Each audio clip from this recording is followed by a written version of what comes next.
for waiting. So I'll go ahead and call this meeting officially to order. Thank you. So, if you don't mind, so are you going to lead the discussion together? Is that the idea? So if what kind of helps the board is to understand, my understanding is this is an update, informational update, but if you need anything from us in terms of feedback, things like that, just let us know so we can help you with what you need.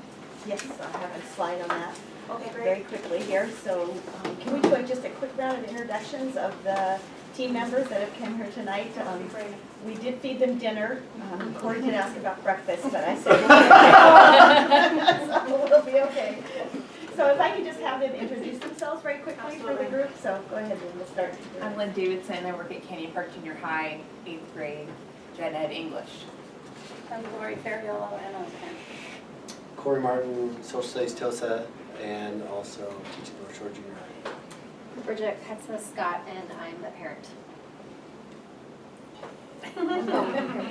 Obed, I'm principal, Leota Junior High. Leslie Tomisto, a teacher, special education teacher and general education teacher at Skagit Junior High. Thank you. Colin Cottrell, I teach both challenge and regular English at Timbercrest. Is this the whole middle school subcommittee? No, this is not the whole group. There's corrections 14, 15 members. 14. So 14. So these are just representative members from the subcommittee. We have a few in the audience though that are here tonight. That Oh yeah, I remember Christy seeing Hannigan, you. assistant principal at North Shore Junior High, and Matt Lynn from North Shore Junior High is on the subcommittee.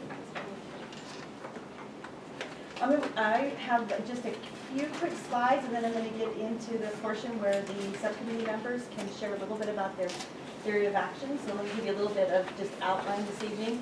I have a slide on the purpose. I'm going to review the timeline we're working with, the considerations that the subcommittee worked with when they designed their theory of action.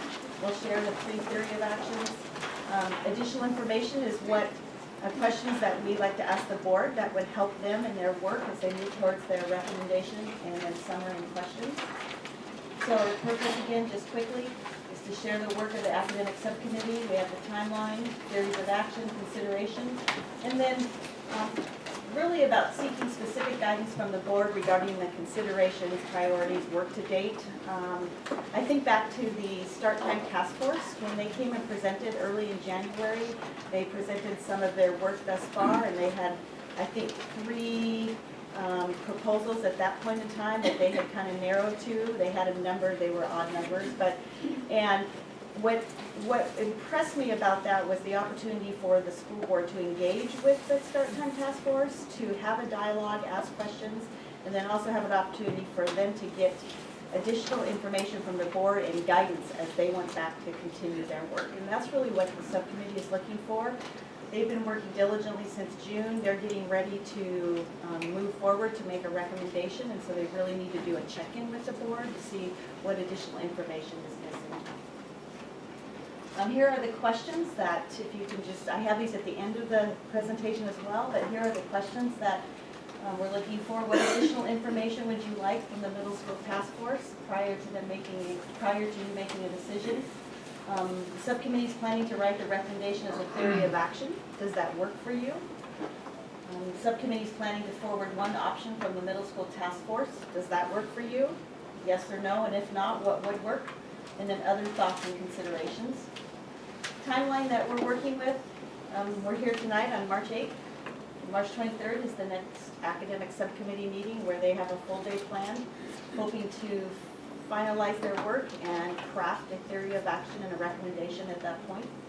March 28th, we have a middle school task force meeting. April 18th, we have another middle school task force meeting with the idea that the final recommendation would go to the board on April 26th. That's kind of the timeline that we've set out. Just wanted to update you that last week I had the opportunity to meet with representatives from both the Save Our Challenge group that you heard from this evening, 5 of their members, and then also NSEA, and Tim Bertel, who's in the audience, also was present with 2 other teachers, one from North Shore Junior High and one from Leota Junior High.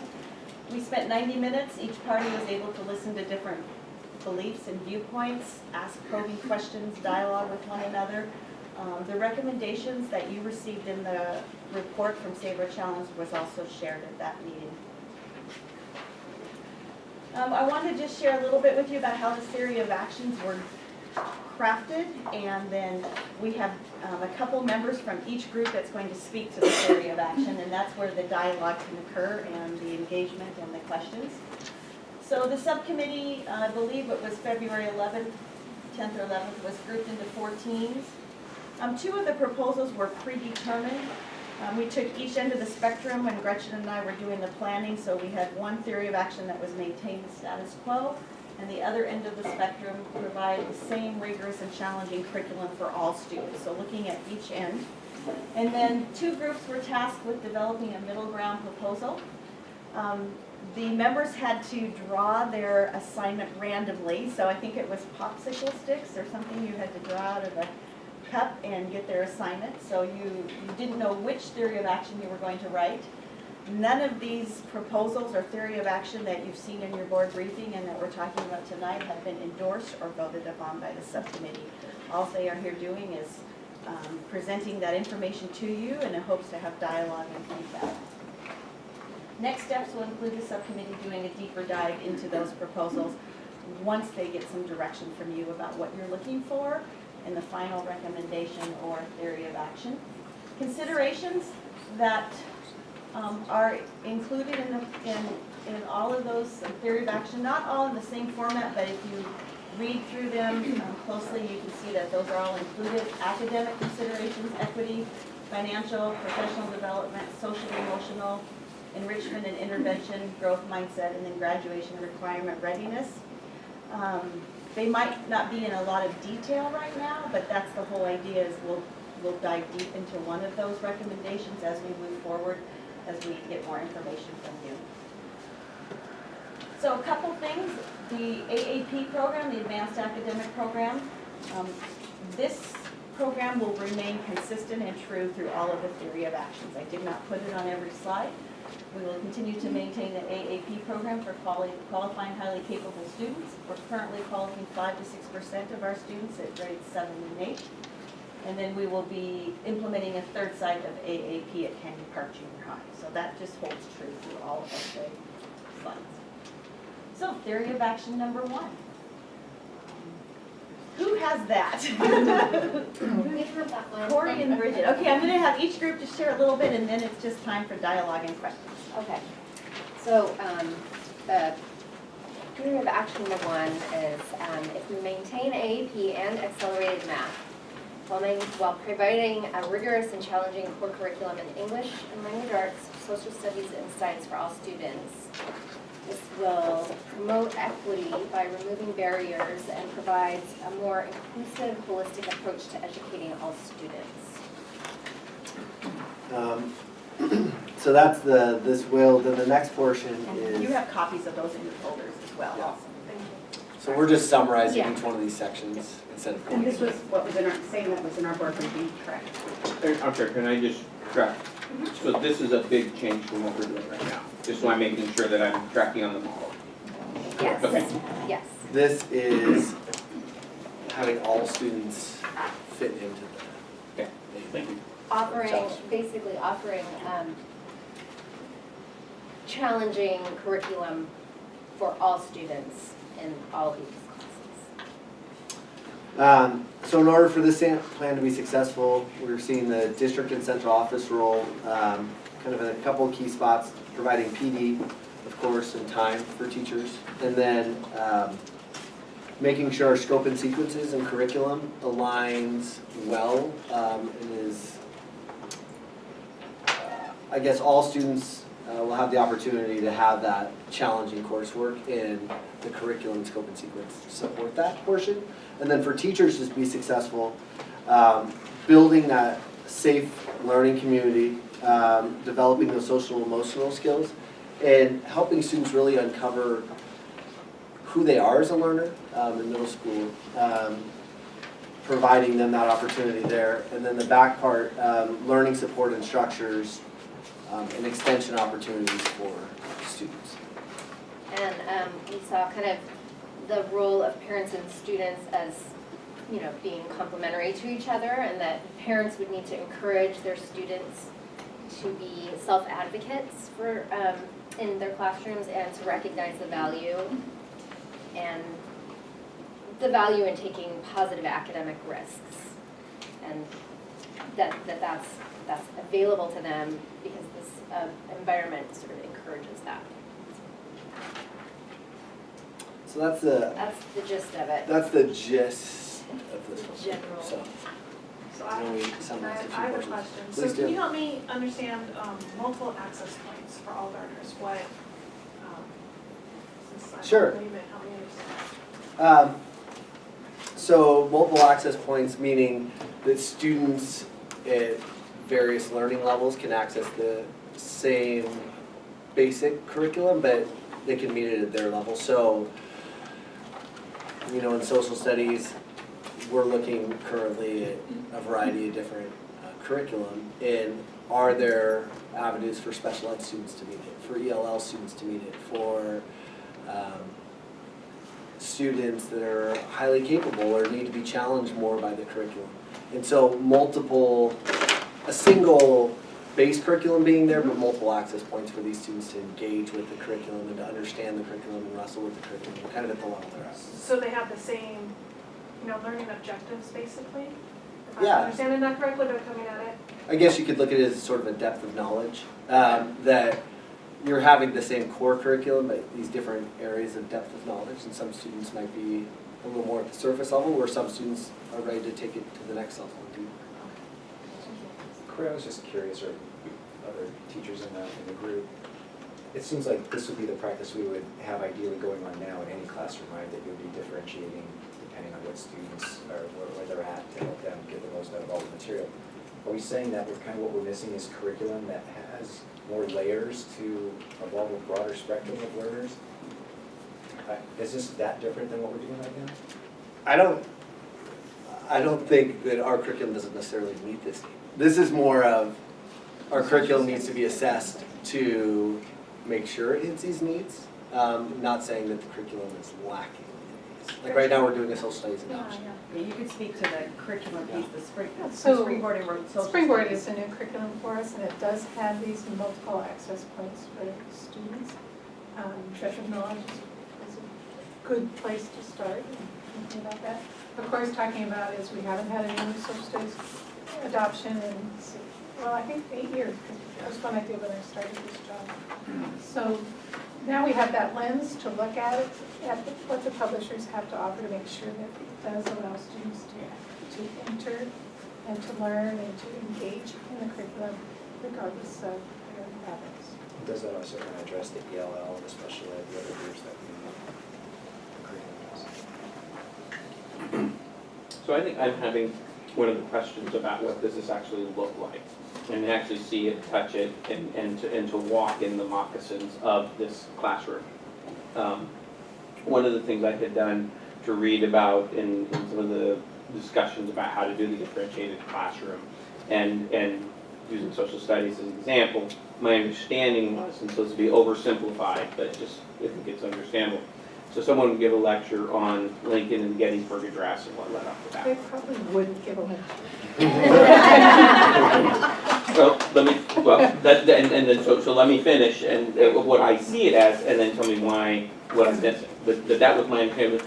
They present material, such as here's Lincoln's Gettysburg Address, and then there would be breakout activities, and in some sense you're thinking of like Bloom's taxonomy or some other kind of thing, and so there'd be these set of activities that would be kind of what was done and how was it done. It's more descriptive, report back, and then there'd be some that would be a little bit more, analytical, and then some that would be very much. So how would this, given the Republican GOP debate, how would no seriously if you're but that's that kind of a thing of so very kind of descriptive repeat back-ish type stuff, but still getting a certain level of application, a deeper level of application. That's what I understood to be described in this so-called differentiated classroom. So I'm having a hard time seeing it.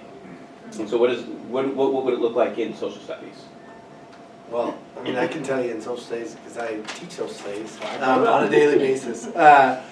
But oftentimes, in my classroom, there's often a lot of formative assessment done Mhm. throughout the lesson where I'm seeing where students are at in different levels and having options for me to take as a teacher as I'm seeing students take their knowledge further. So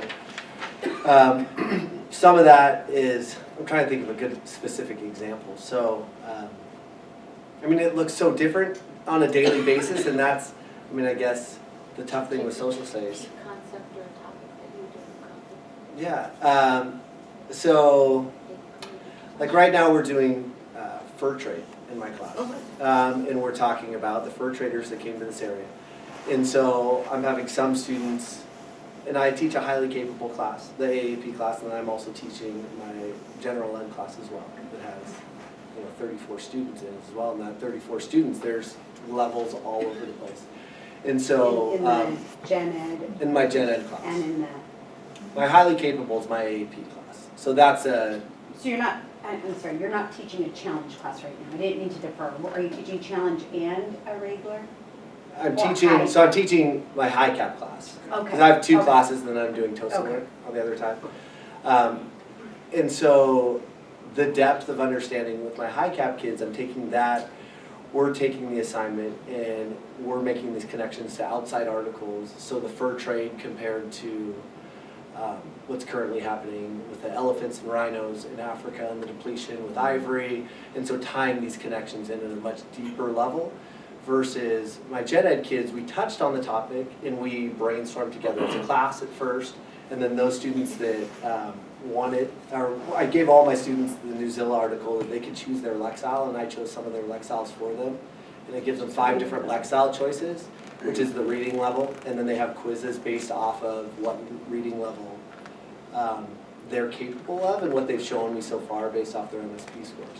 So then they're drawing connections that are, some are a little more basic than others, and some are a little more complex based off of kind of the formative assessment and some of the assessments I've done in the past. So they're all talking about the same topic, but they're accessing that, I mean, in 5 different levels in my class of what type of articles they're reading, the depth of those articles they're reading, and the connections they're making with those articles.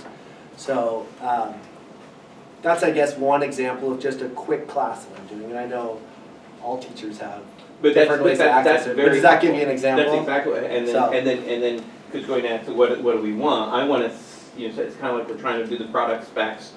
I mean, I don't want to call that factory, but I'm a teacher too.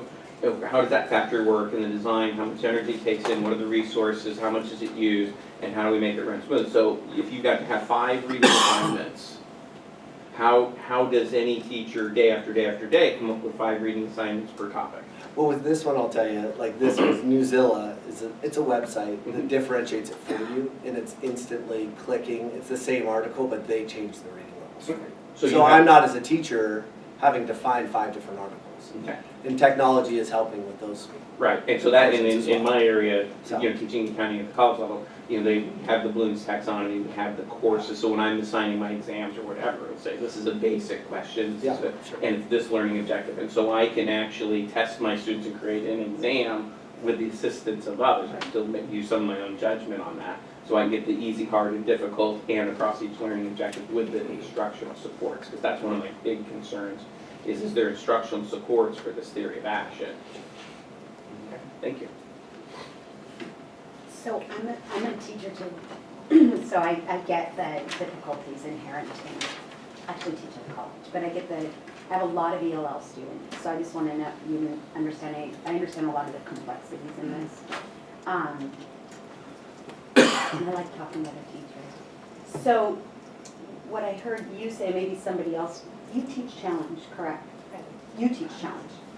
I heard you differentiate between high cap and between the general classes. But if you were teaching a challenge class, what would that look like? That's where I was having difficulty because high cap is their own group, so.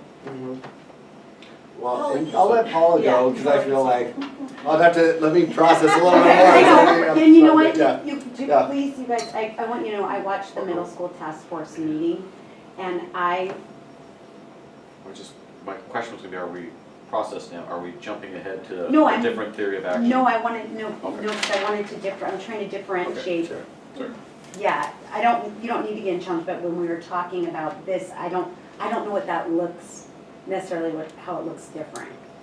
And I So- did teach challenge last year, but I'll let Paula But, jump in first. just really quick, I want you to know, I went to the middle school task force subcommittee, and I saw you guys work, and I really appreciated it, and I saw how you guys were randomly assigned into different groups, so I just, thank you, first of all, and I was there, so. I would say that it is not much different. There's a wide range in the challenge classes. We have students of all ability levels because it's open, self-select. So we do the same differentiation in our challenge classes that we would do in a regular classroom with high cap students. It's not, fundamentally it's not different. That's the easiest answer to give you. Okay, yeah, I was wondering how, where was that middle between high cap and what you were saying you currently do in your gen ed classes? Paula, maybe you could give an example from Springboard that you utilize? Well, one of the skills that the students are working on is poetry analysis. And Springboard has a variety of poems, and it may be that one group is being asked to look at only a certain, like, you can group students and change those groupings daily, and let's say I'm grouping for this particular skill. One group might be looking at only being able to identify where the shifts are. Whereas another group, which has many more highly capable students, are now looking at how those shifts affect the development of a theme in that work.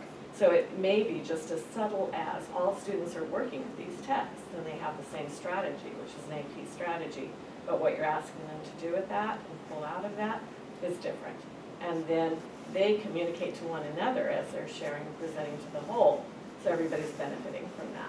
So even my students who struggle with reading have the opportunity to access that material because you're at is the access point. You're going at it in a few different ways, and that's just one of the ways we might do that. So what I'm hearing is that you go deeper in knowledge, but the pace doesn't go quicker under this model. Depending, I mean, there are times, yeah, there's times, when you're talking sometimes a unit, or if I'm doing a larger research project, some people might be going at a quicker pace through that research project, but then potentially there's these additional extensions they're doing beyond that, so. And with writing, for example, you're individualizing anyway. So my students that are ready to be looking at very sophisticated styles of writing, I'm coaching them to do that through my feedback in their work, whereas somebody else who needs the more basic understanding of how you structure an essay, for example, they're getting that. So you're differentiating, and all teachers do this. It's not specific to a challenge class or a regular class. It needs to be done in all classes. Okay, so but going back, focusing back on this model then, so it's more knowledge, depth of knowledge, but you could take it at a quicker pace. Yeah, and there's, I mean, when I have this assessment right now that, based off their claim and evidence and analysis, those students that already have, their claim and evidence down, they're moving on to the next step of how to develop kind of in-depth thesis. Whereas I have other students in the exact same class that are sitting in groups and working on finding evidence together. And so they're working at different paces in the same class. I've always wondered this, when you're differentiating in a classroom, this is a true question, this is a real question I have as being a teacher, and you have certain outcomes for that class, so let's say for your class, and you're differentiating where people are going to be going at you're creating essentially different outcomes for each student. How do you grade that fairly? That's where, that seems like you're to accomplish this, you're to accomplish this, you have more homework over here because I'm giving you extra work, you don't. How does an A with the student that's not being given the same, knowledge and pace, and their outcomes are different than the person who's being given this depth of work? What if that person receives a C in the end on a final paper, and this person receives an A? Where is that? We're grading against standards. This is the target. And it's not necessarily more work. In fact, I think that's rarely the case. My colleagues would attest to that. It's often different work, But if this is the target, if students should be able to analyze the poem and articulate the theme of that poem, then that's the standard. If a student is advanced and this is a skill that they have mastered, they're going to be given maybe more complex to continue that growth, but they're going to be scored as having mastered that skill. So they're not being penalized for being advanced. They're going to have that A or for whatever system you're using. A student who is struggling with it, then it will be below standard, but it's still that same standard. Same target, maybe a different way of looking at it, a different way of getting at it, but they're not penalized with more work, or, does that make sense? Yeah, well, it could be more I don't want to get too far off topic, but it could be a more complex paper, let's say if it's a research paper that they're asked to put together. Therefore, maybe they didn't get an A on it. If they would have been given the same type of paper to this other student, they might have done, not the same type of paper with the same type of things they're working on, they might have done better. Do you Well, see what I'm if saying? it's the same standard, they're going to be scored on that standard. So it's not that because their paper maybe failed in a certain area and it's more advanced, they're still having that same standard. So they would get the A, but that shows that. Okay. Other questions on number 1? Anything else? Go ahead. Maybe one quick question. So we talked about Springboard and social studies. Do we have these kind of easy access materials available for science and other classes that we're considering? So math will continue to be accelerated as it is now. And, we are just convening a group of teachers to take a look at new math curriculum with a target date that's pretty far out there, 2018, but we don't want to, we've got enough change going on. We not implement a new math program in the middle of a changing year. Springboard? Science, Springboard is English language arts. Okay. And then science, we have new standards, next generation science standards. We also need to select a curriculum for 6th grade because they will have science every day, which they don't right now.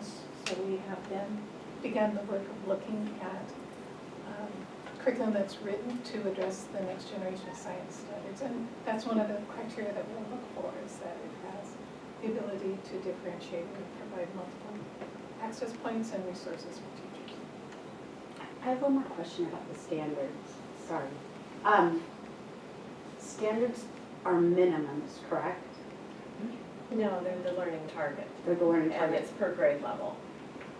And the Common Core State standards are a progression of standards. Yes. Okay, so when I'm in a challenge class, do I have a different standard than I do if I'm in a regular class? No, you don't. You may have different access points to that standard. You may have more challenging text to reach your full potential, but you're measured on the same standard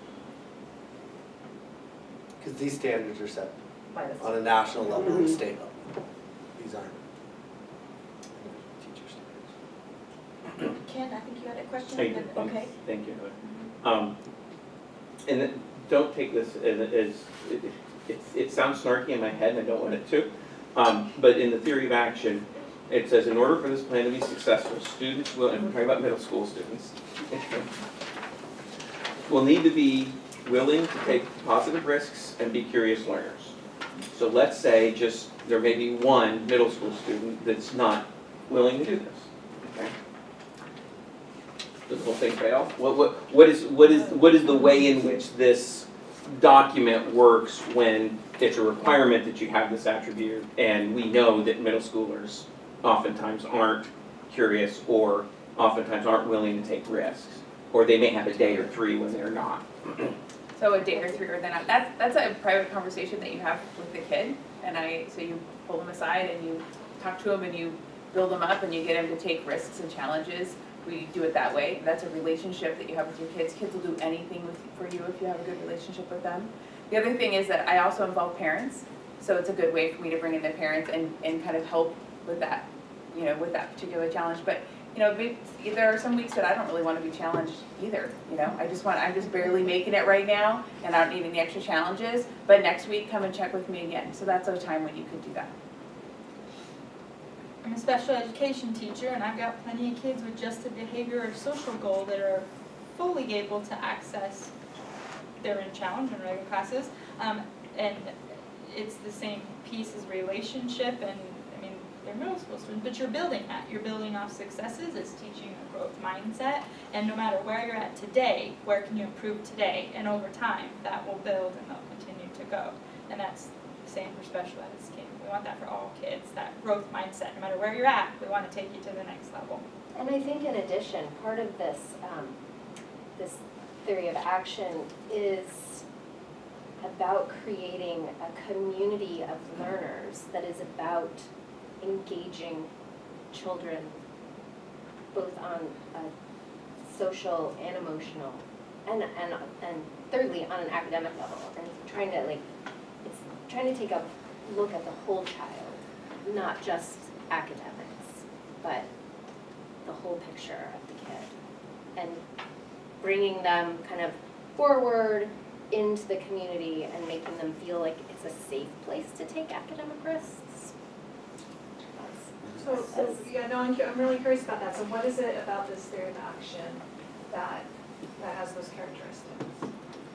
I think when we were developing this, and I don't want to, No. but I think one of the things we talked about with this was that by providing a level playing field for all students when they're coming into the school, it's going to provide students an opportunity to see themselves shape their world however they want to shape their world. They can take those risks. And take them one day, but maybe take them one day, but maybe not 2 weeks from now. You know, like they have options instead of just saying, okay, I'm taking challenge English next year, and then, you know, November rolls around and they're overwhelmed, and it's like, but too bad, you're in challenge English. They have the opportunity to say, okay, maybe this isn't the right time for me, and then maybe in 2 months, I'm looking forward to challenging myself again if something else piques my interest.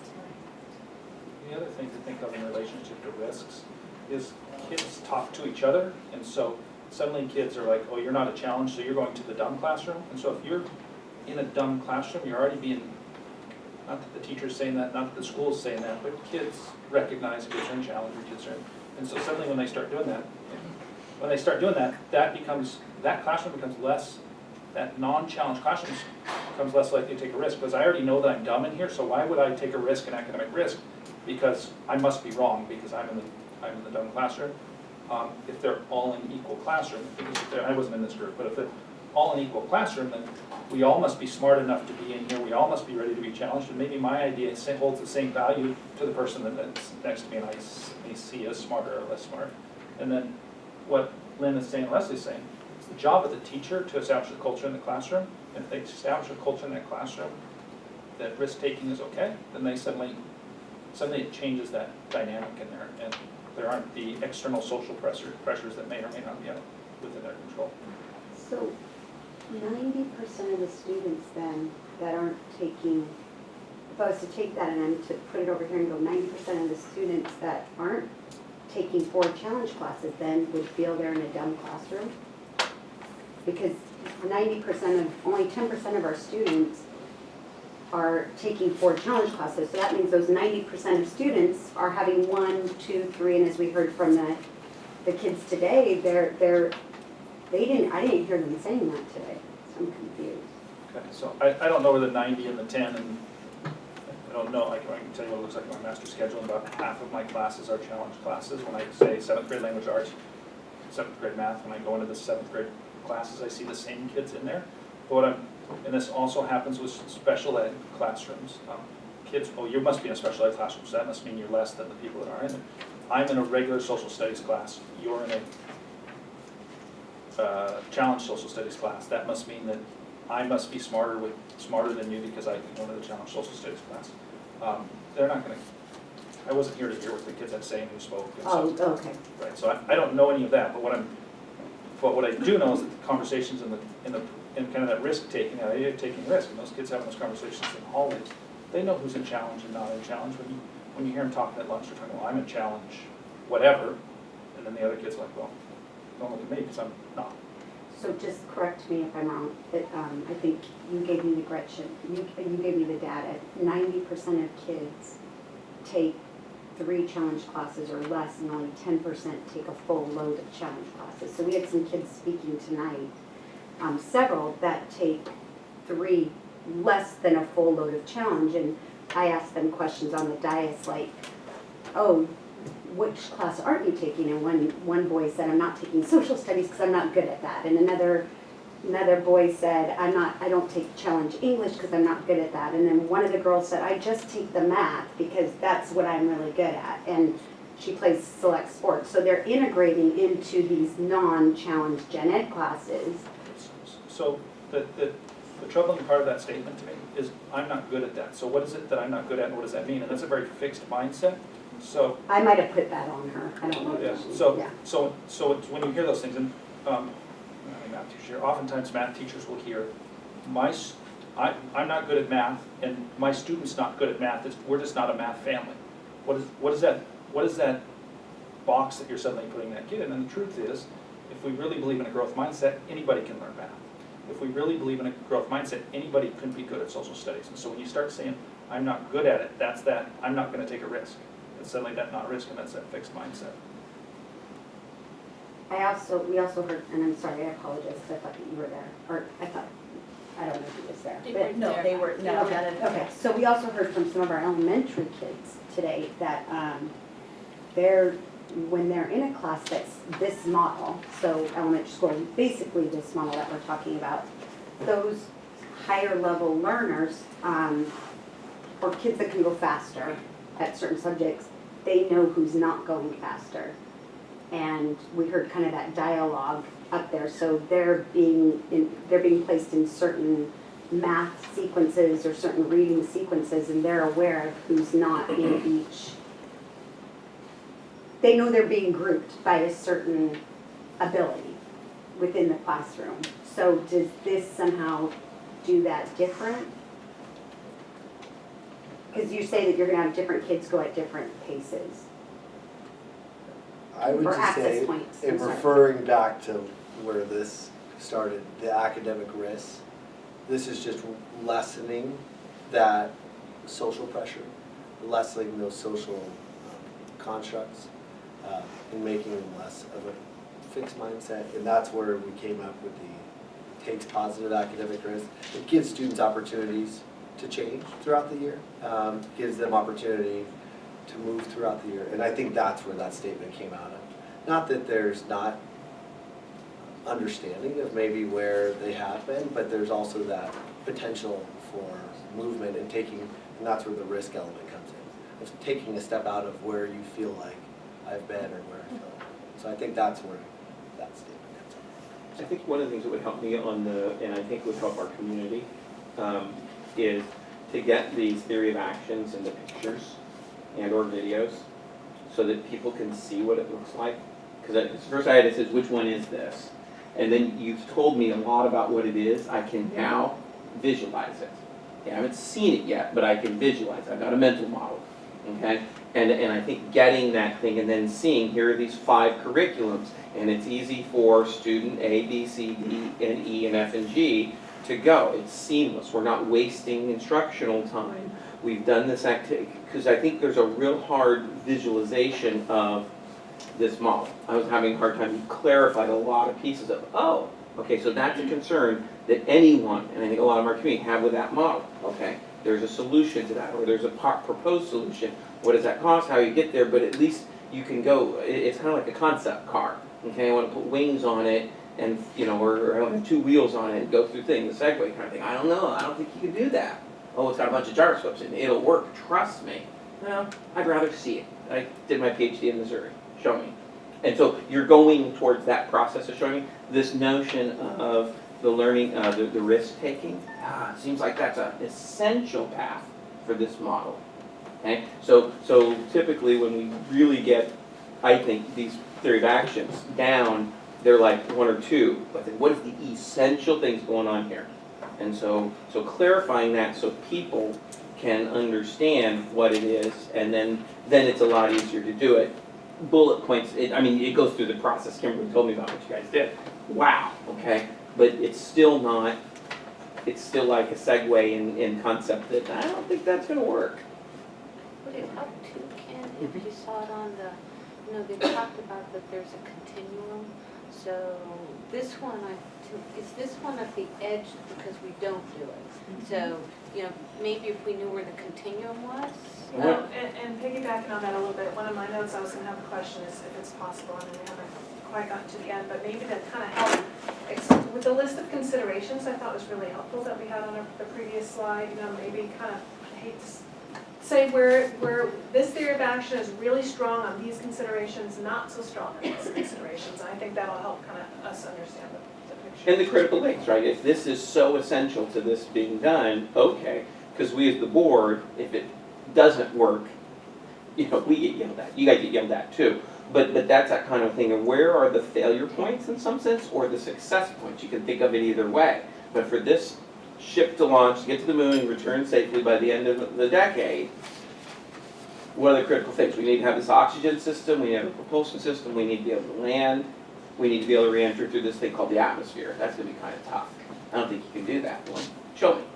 And so I think that's where on these theory of actions, and you're getting the theory of actions, a great process, gets you closer to the critical thing is being able to get a piece of metal through the atmosphere at the speed of whatever it's falling. How do you solve that problem? So I think it's getting there, finding the critical path, and then how does that look? I think that'll help a lot of people get more comfortable that this is a theory that should be pursued and really embraced. And there's a lot of enthusiasm about it. I get that. I think a lot of people have trouble visualizing it. And for me, I'd like to see a 5-minute class of it. I'd like to see middle schoolers do it. I'm having a hard time seeing it different than what we're already doing in in the elementary school. So in my daughter's class, for example, she has fabulous teachers at the school she goes to, like fabulous. But I'm having a hard time seeing how it's different than putting, for her class, and I realize you don't do this with junior hires, but putting her in, reading group blue, yellow, red, green. All the kids know what group they're in. I mean, she got up and spoke today. She knows exactly what group she's in. And so I'm having, you can say it's not you, but I can look and say it's something different than that, but I'm still seeing that it's elementary school class. So if I'm wrong about that, let me know, because that's how I'm visualizing it, what we're already doing. One thing I think might help is that the current, as we're looking at things currently, the students are placed permanently for that year in either a challenge class or a non-challenge class. Within a class, something with this model, the day-to-day would be flexible. It depends on what the child is learning at the time, what you're presenting at the time. Maybe they've made that 2 leaps of growth and now they're ready for a different structure. It's instead of maybe comparing it against an elementary class, comparing it against what's currently, where it's more of a rigid grouping that does not change through the year. And that's where the frequent formative assessment comes in. Right. Which part? Frequent Frequent formative. formative assessment. And I think also, what Put something reading group you're in, if you want to use that terminology, is fluid. It's not, okay, red reading group, go over there, blue reading, it's fluid, it moves, it changes. It just depends on what the activity is and what the, Sometimes it's a student choice as to what challenge they take on. Well, and that's what, in the example I read about was actually talking about that, and then you built the relationship with the student, you know the student, and you take them aside, maybe when they're coming in today, and say, today, I want you to try the Z exercise. Well, you can do the Z exercise, I believe in you. and a part of it, also what we said was communication with students and parents about learning support structures or extension opportunities. So kind of getting that parental, maybe a little poke, able to get their kids to take a little bit extra challenge. All right, are we ready? Any other questions? Can we move on? We can always come back. So 2 and 3, the 4 groups, the 2 groups that had the middle ground combined into 1. So Lori, Lynn, and Paula have some things to share around that theory of action, and we'll wrestle through that the same way that we did with number 1. So go ahead. This theory of action was a compromise that we were supposed to come up with, and what we came up with was we would increase the rigor in all the classes as, and allow everyone to have access to the challenge curriculum as we know it today, right? So there, and then within those classrooms, there would be kids or tasks that are eligible for extra challenge. We call it extra challenge, that's the best way I know. And the difference between this one and the one you just heard is there's going to be tasks associated throughout the day, throughout their learning, and they can choose to take the more rigorous task or not. So, and then they would be able to pick and choose when and if they're going to take these extra challenge classes, tasks. And these tasks would be more in-depth. There would be a more rigorous writing example. I'm not sure about social studies off the top of my head. National History Day, those kind of options. But they're going to be within the regular classroom. It's like challenge within a regular classroom. So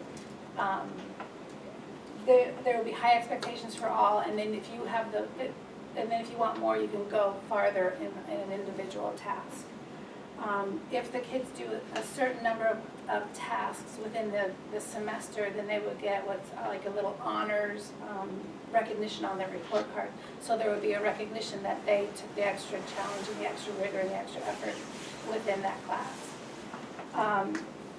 Part of what's going to be required, what we saw as a group that would be required for this is professional development for the staff would be by content and grade level, and it would be across the district and within the buildings.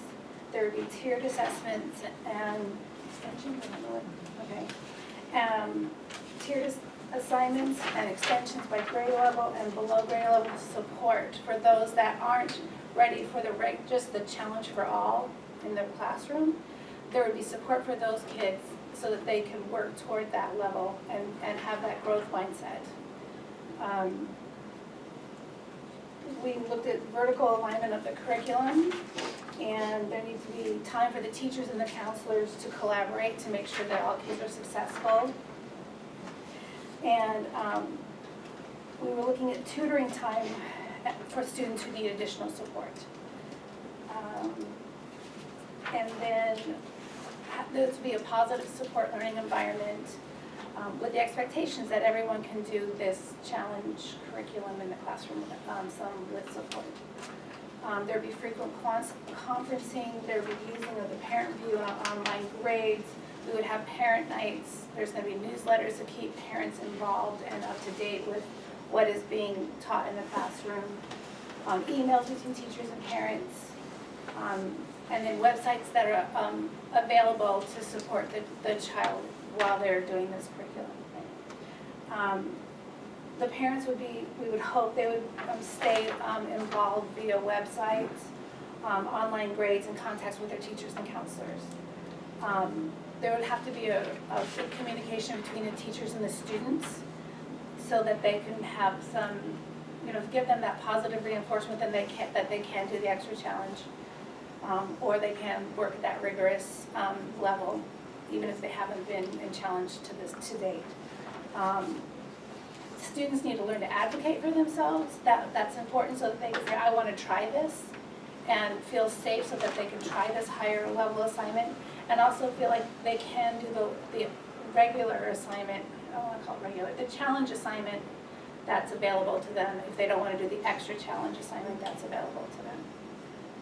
And then we, again, was looking at them being curious learners and to challenge themselves.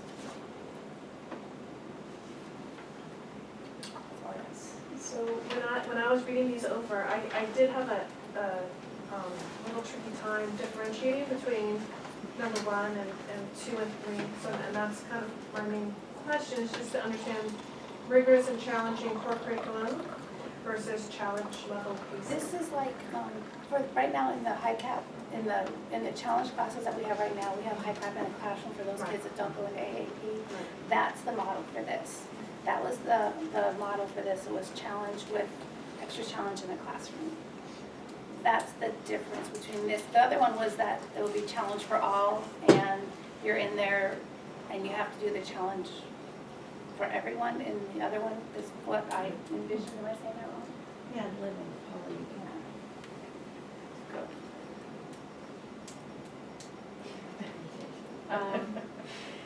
And they are close. And they are close, Very because close. we also Okay. wrestled with it too, so that's Okay. why we're fleshing this I- out, this I is the think- conversation. This brings a little more of the student choice to the matter and a little more student to teacher coaching as to you're ready for this, try this challenge. You know, it's the challenge within the classroom would be kind of this expectation that we all have these opportunities, they're there for you to take them on, challenge yourself. So it's just perhaps a little more aware, a little more structured so that those opportunities are perhaps a little more spelled out to students than this is the expectation and we are seamlessly filling that in. Does that make sense? A little more classroom within a classroom? That's what I heard you saying, classroom within a And classroom. that's, our high cap is, again, that's because that's tested in, that doesn't budge, that isn't as fluid. Your high cap students are given the challenge because they need that. But this may look a little more fluid because you have students who may be ready one day for a challenge with poetry, but they may not be ready the next day for that challenge with that expository piece. So it's kind of establishing a culture of we strive for whatever we can achieve. Here are some options that are spelled out for you as ways to do that. So do they both use Springboard? Okay. Which is what we're doing now in our regular gen ed and our challenge and our high cap The classes. curriculum is the same for all, across for all levels, except with the exception of from our FSA and mid-level. But we use it for our learning center, it's just scaffolded differently. We use it for our AAP, our general education classes, and our challenge. It's the same curriculum. Corey talked about access points and differentiating sure that when we choose a curriculum, it meets the levels, it meets all levels in our system, all levels of learning. Is there a sense that between option 1 and option 2 and 3, that one would be easier for teachers to implement? Or would they be equally easy to implement? Or equally challenging. They both Or- sound hard.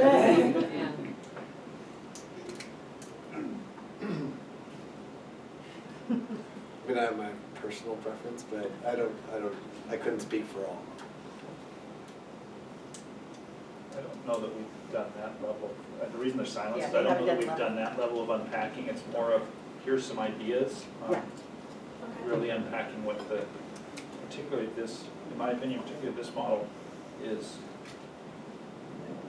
more different from what a typical day would look like. A typical day, teachers are differentiating in the classroom. A typical day, kind of those things are readily accessible, what it would look like. So do we give, I'll use what we do in Challenge US History as an example for the 8th graders. Right now, we give them National History Day assignment that they do. And so that's one of the things that makes Challenge US History different than regular US History. So does that mean in US History class, in this model, we would have a regular US History class, but if you want to choose Challenge or whatever we tell, if you want to choose that more rigorous, you would do the National History Day assignment. So I think the reason that there's silence is we really haven't unpacked what would that look like. And the answers I think would be different if you're talking about science versus language arts versus social studies. So I guess to another concept Ken had about, trying to picture it, so is the first one more kind of like the Bellevue model? Where they have, they do list it as honors, right? But for English language arts, they have, what they call everyone starts at the honors. From Eric McDowell, who came in, does I that, think it sounds. does number 1 sound like the Bellevue model? Okay. Well, to take that further, number 2 and 3 is like the Lake Washington. Like Washington.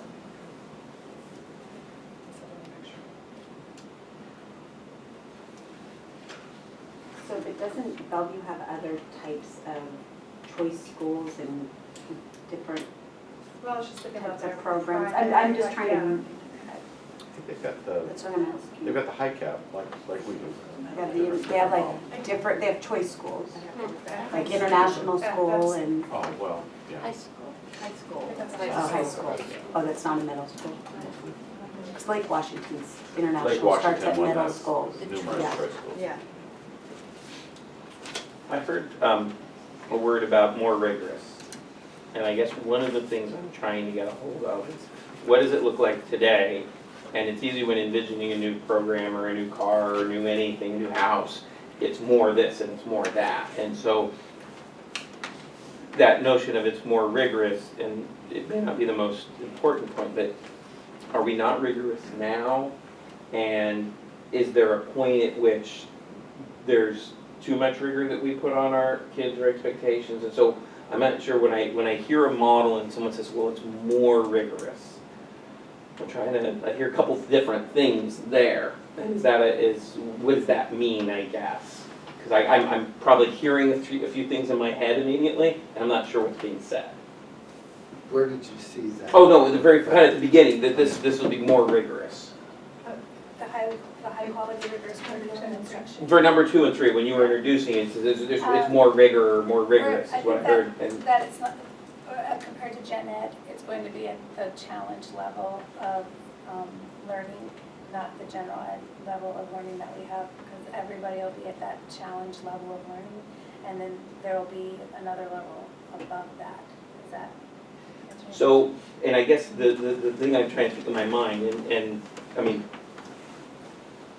I think people are, the question shouldn't be, are you intelligent? It's how are you intelligent, right? There's different intelligence that we have.